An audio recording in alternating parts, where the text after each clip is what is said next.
everybody, I've got a quick video for you today on how to take off the interior door card on your MR2 Roadster or Spyder or MRS.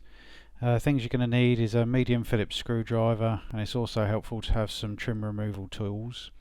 So first thing you do is take the blanking plates off of the locations where there's screws to remove, and just get your trim tool underneath and prise that off. There's one round one there that's just been taken off, one to the right of the door handle there, and then there's another one which is just behind the door pull. There's a tiny little cover there, you just need to leave that. The cover itself won't come off entirely, it just moves to one side and then gives you access for the screw there.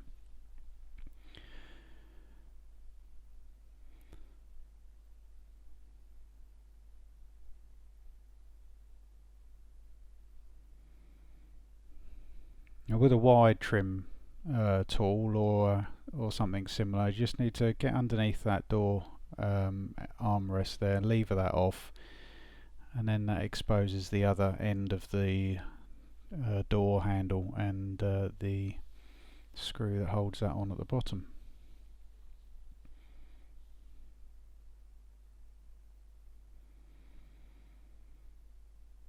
So just take those screws out. It's handy to have something just to put the screws in so you don't lose them.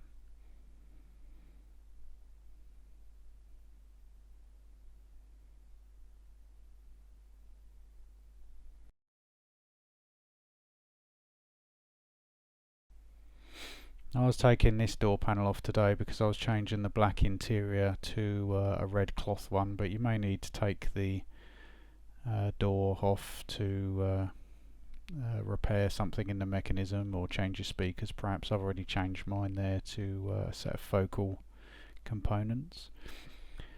So you take the top screw out, then take the bottom screw out.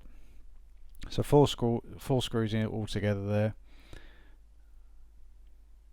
And then once they're all out, it's just a case of levering the door off from the poppers that hold it to the inner metal panel.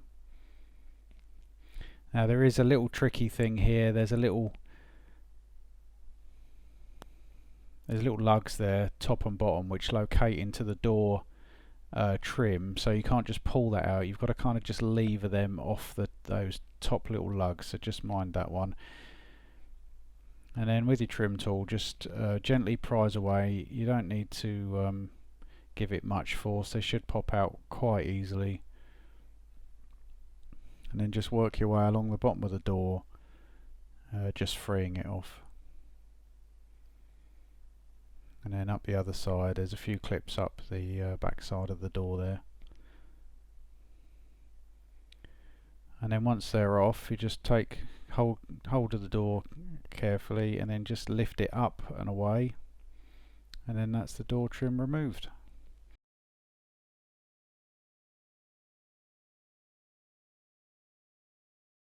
Refitting is just a case of dropping back onto the top of the door where the sill meets the window, pushing the clips back in against the door itself, and then screws back in and cover plates.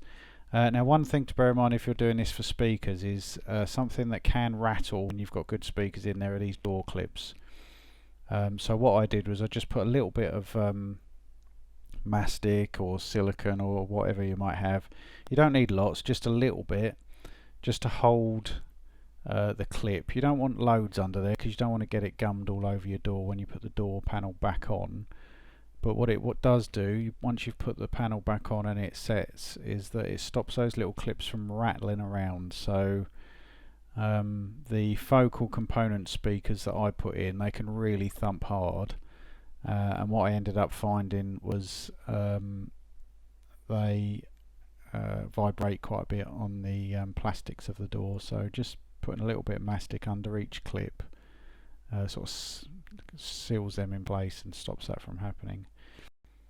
If you're looking for a place to mount your component crossover, that's where I mounted mine, just above the foam of the door card, secured in with double-sided Velcro. So that's that. There's the door card put back on. Thanks for watching. lots more videos like this coming soon, so if you feel like you might want to see them, please do subscribe, and I'll see you next time.